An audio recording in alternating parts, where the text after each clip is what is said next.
Bless you. You can also do a control F and that should work too. Either one.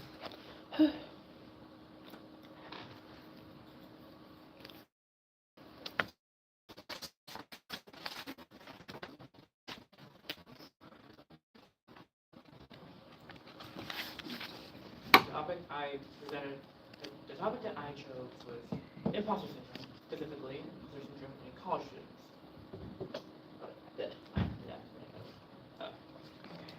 So, the reason I chose the topic was because it was something familiar to me, and something that I'm pretty sure that could be familiar to you as well if you associate with it. What even is imposter syndrome? Imposter syndrome is defined as a behavioral health issue that causes people to doubt their own success, skills, intelligence, or general sense of self.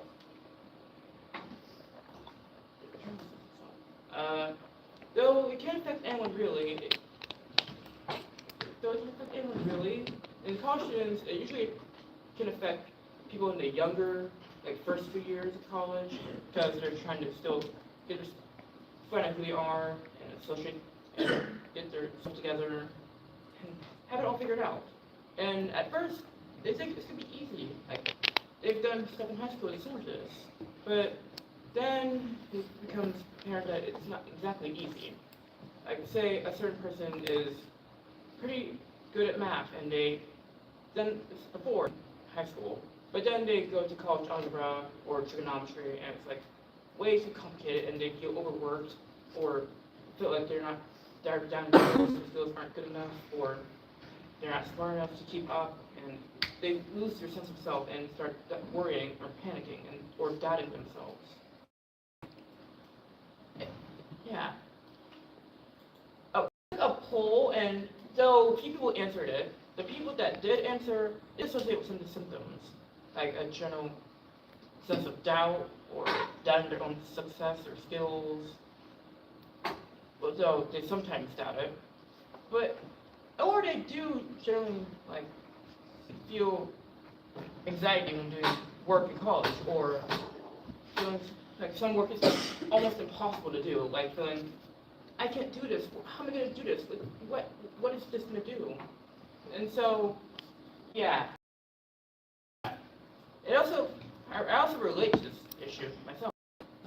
2 minutes, or over 2 minutes. We're at 2 minutes. Okay. And I associate with this issue myself because, yeah, I also have been struggling with work, but I try to make the best of it. And while especially on campus can here to help, I also relate to some other people who like they don't refuse to ask for help even if they need it because they want to feel like they're good enough, they can do this themselves, that they're adequate enough, that they can do this, that they don't need help, that if I can do something else, I can do this, and it just makes them feel like they don't need help even if they really do need it. And that's something I relate to, and I'm pretty sure others relate to as well, even if it's few in between. And that's my presentation.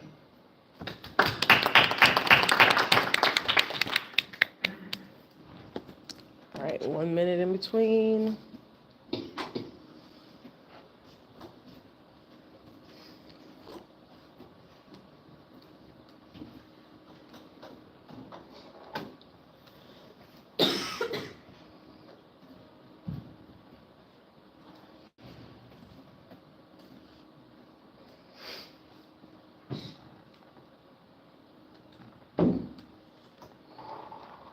Any other A through M last names?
on police brutality because I feel like every day there's something new about like a cop using too much force and like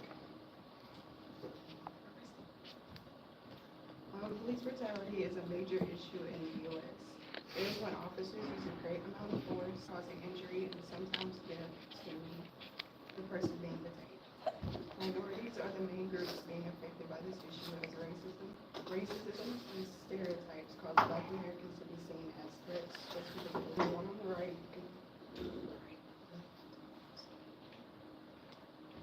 You can see that for Black Americans, I did a survey with some open-ended questions about the main causes of police brutality, ways it could be prevented, and the impacts that it has on communities. Majority of the responses that I received about the main causes were linked to racism. I also got a few mentioning how cops are not trained properly in order to be escape situations.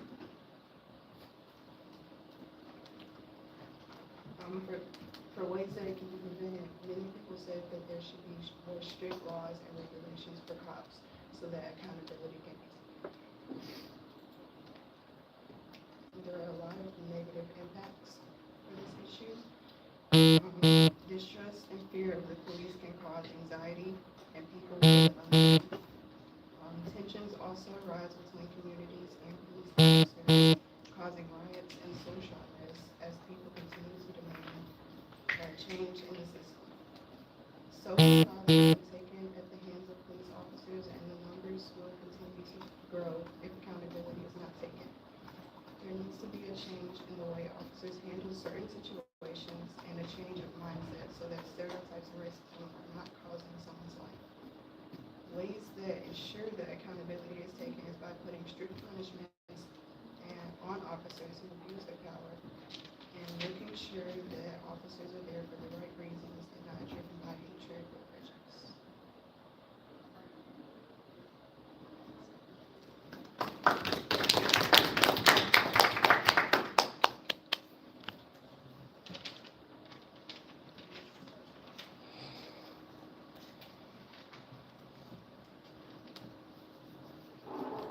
All right, 1 minute.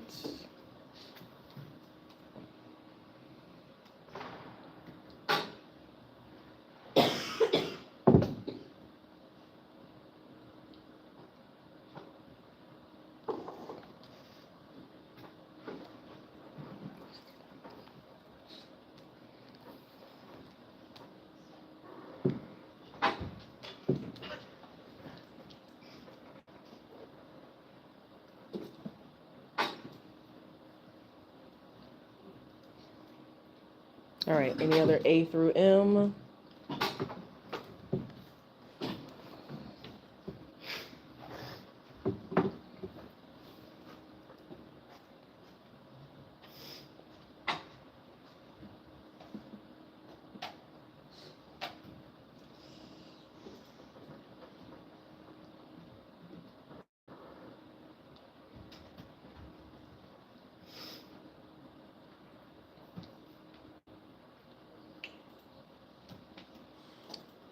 Okay, you put your name on the board.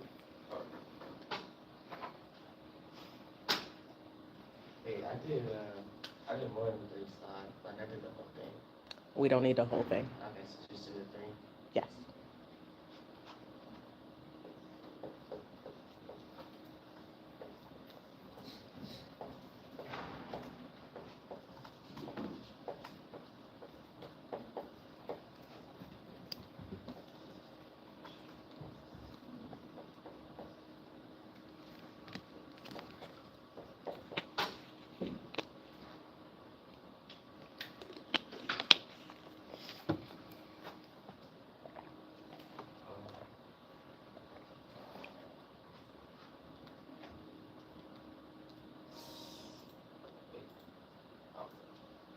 Alright. I'm doing my project on improving NFL safety, and then NFL, like this, saying the National Football League. And there's a lot of improving that could go on because there's a lot of long-lasting injuries that come from playing football. It's a very contact sport, a lot of collisions, and there's many ways to improve the safety. And in the recent years, it's become more of a focal point for them that they research and try to get better at to keep the players safe, because they've seen in recent years a lot of cases where brain injuries really have affected players after their career. Um, NFL's problem with safety. The NFL is a gruesome contact sport that involves many injuries, and these injuries are inevitable, but they can be contained with evolving equipment, rules, and techniques. And that's three ways that they have. Um, that's three ways that they have started to improve the safety for the NFL is with equipment, rules, and techniques, and some uh, some examples of these. Some improving equipment would involve improving their helmets, where they advance their helmets each year, and research and kind of add on to what they see makes a better helmet and makes a player more safe, because there's a lot of head-to-head collisions, and they could cause CTE, and they've seen in recent years what CTE can do to players. Another improvement would be altering rules to the game, and one of these rules would be the kickoff rule, and so they altered that to make it safer. And the third improvement that they made is change the way that they teach the game and tackling and kind of taking on collisions to do it more safely and protect the players. But that's all I got.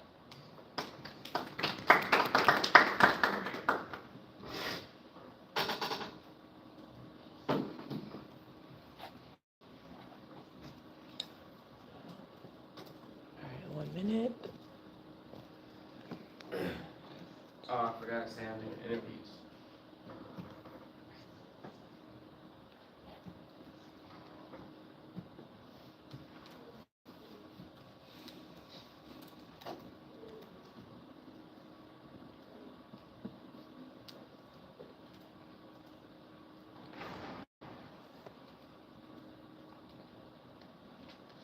Are we done with A through M?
All right, my name's Drake.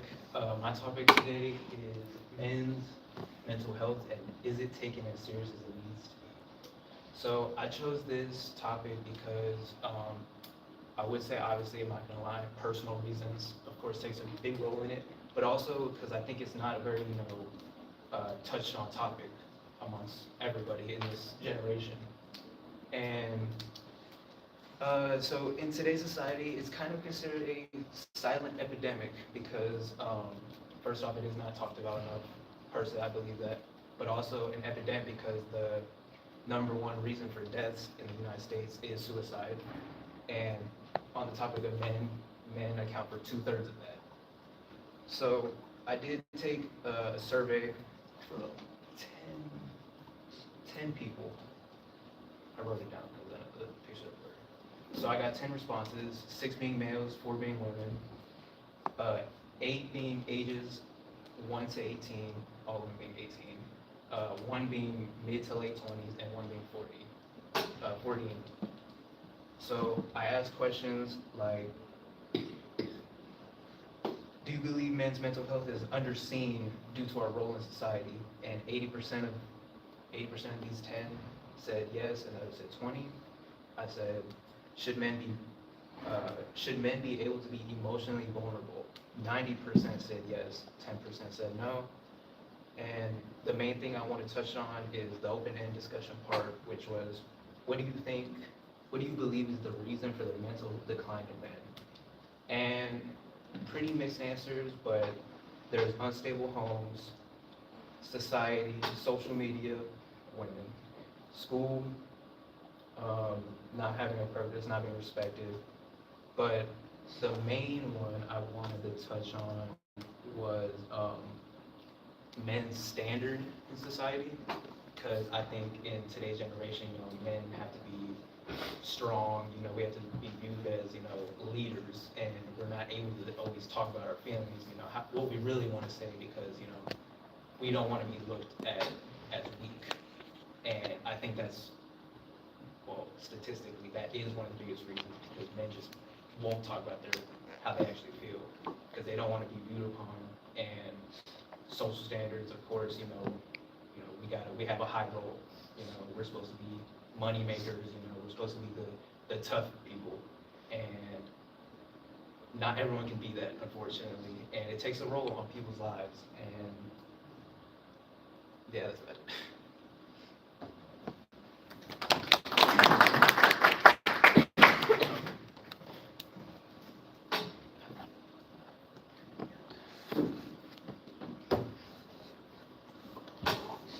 A minute.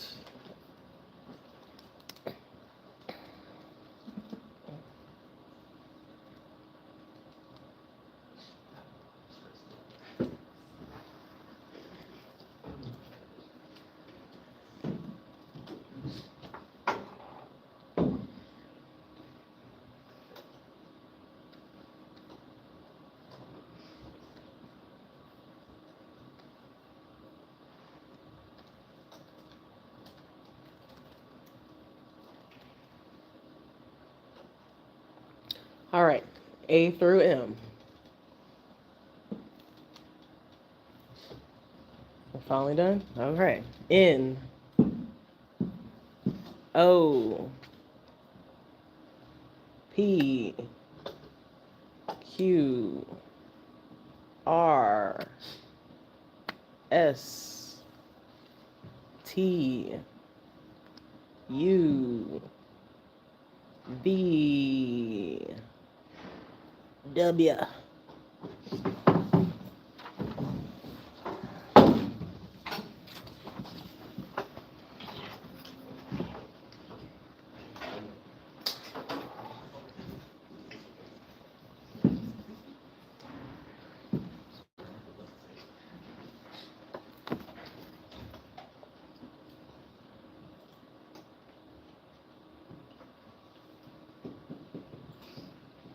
Make sure you write your name on the board.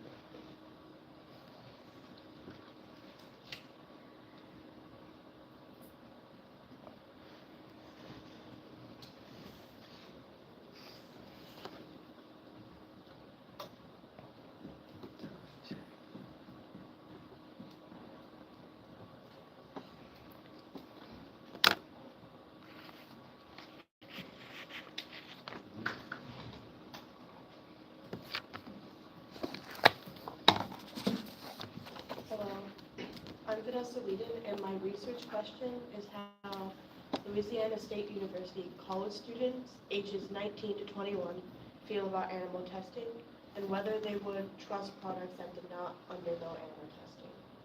So, animal testing has been used throughout all of human history.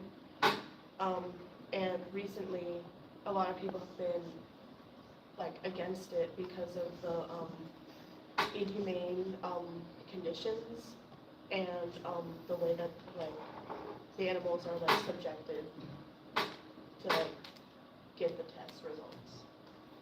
And it's really like dividing people.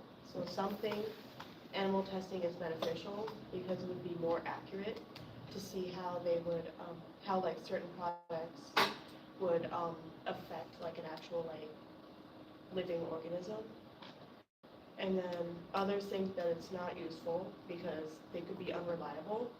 For example, there was a birth control that was being tested, and they tested it on, pretty sure it was mice. And when, after they concluded that it was safe, and then it was released to the public, and then, like, later, it caused birth defects in human children. So then, that was one of the reasons that it was recalled after that, and that animal testing was not seen as like reliable.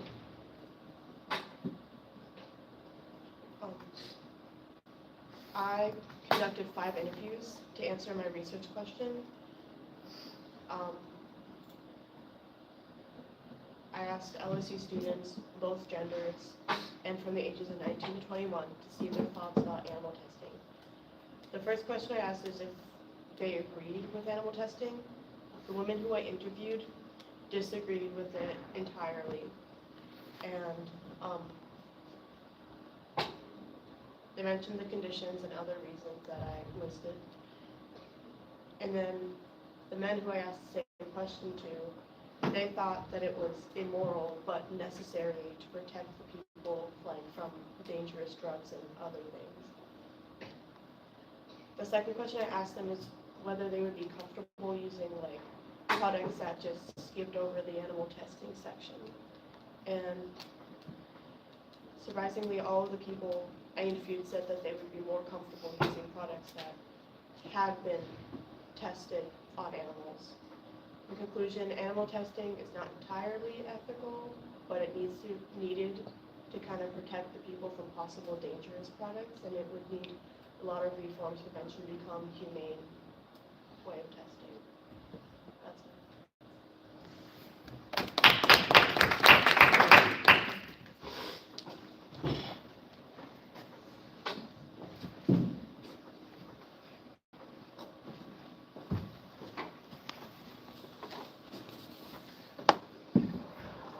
All right, 1 minute.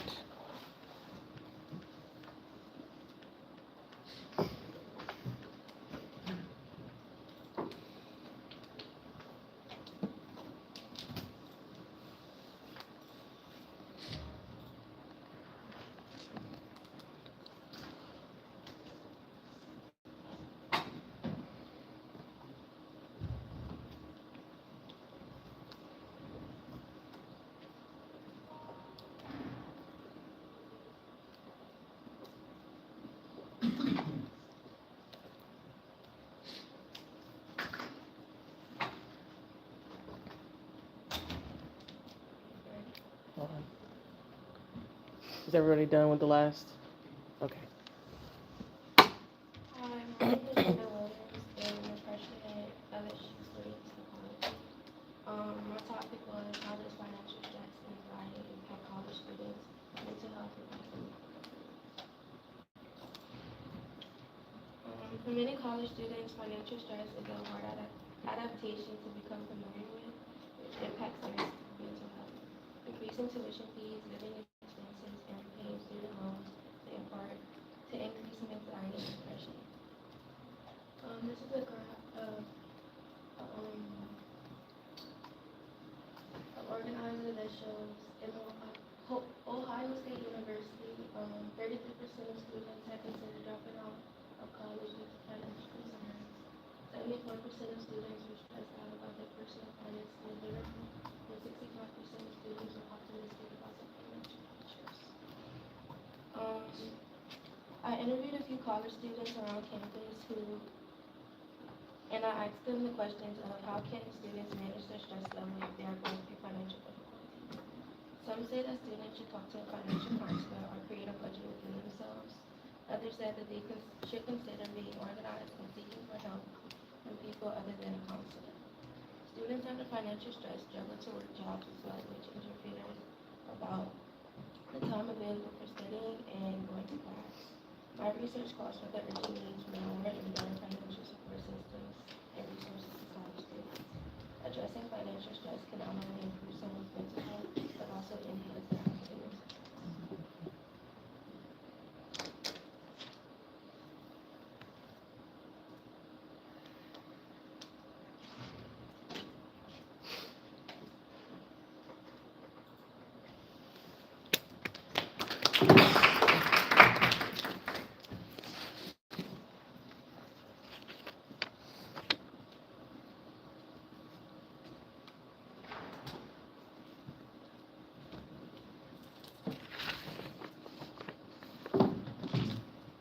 1 minute.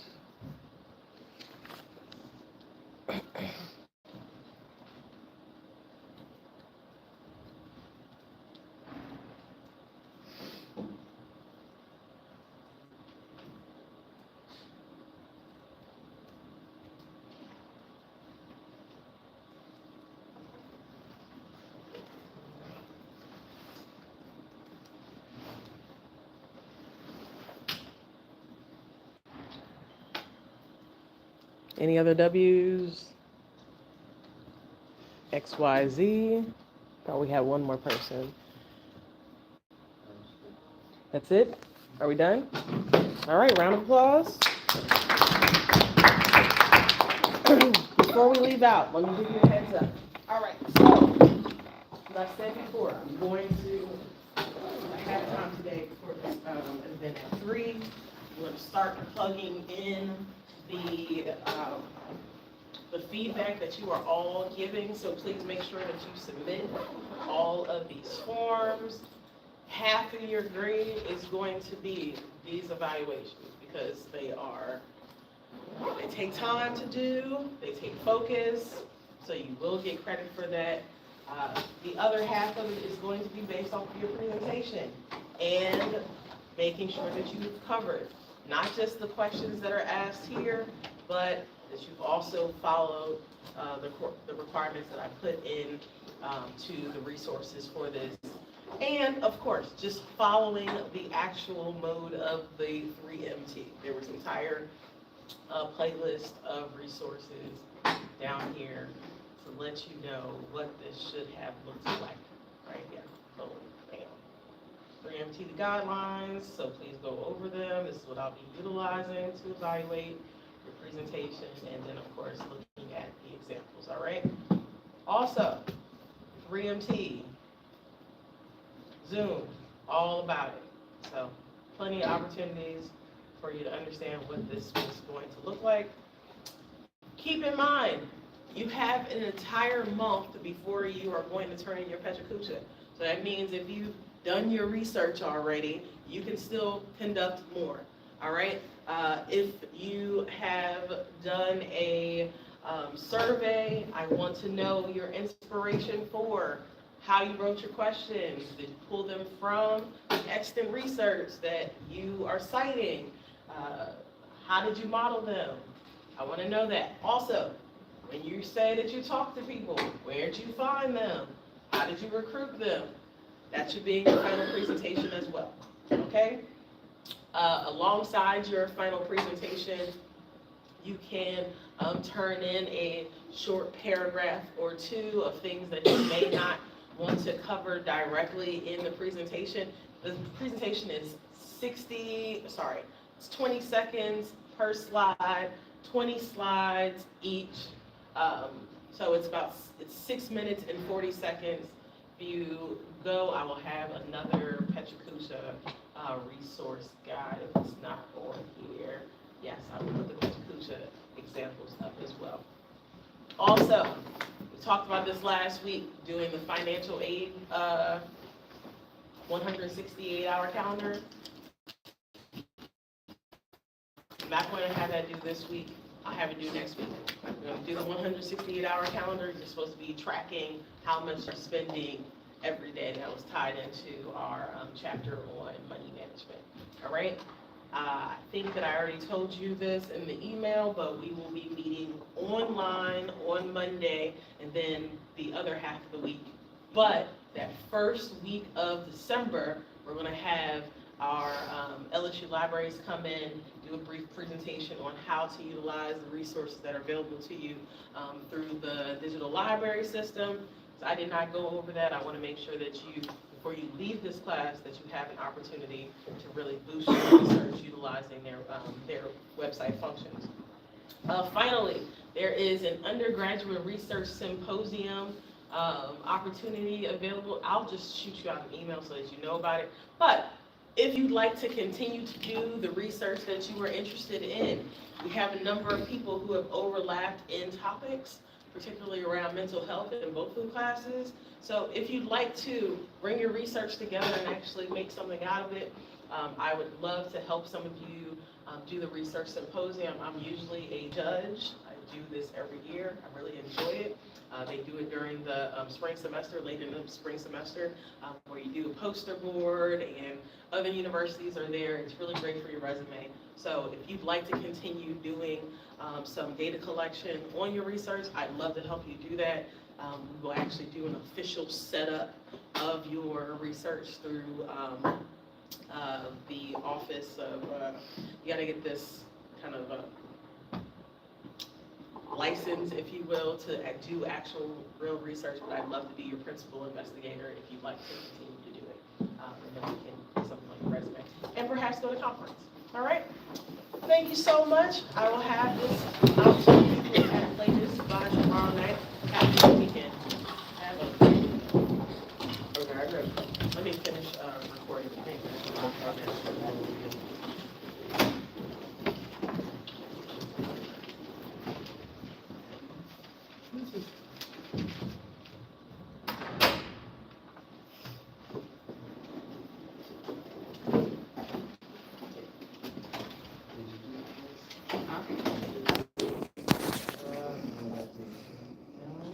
Huh?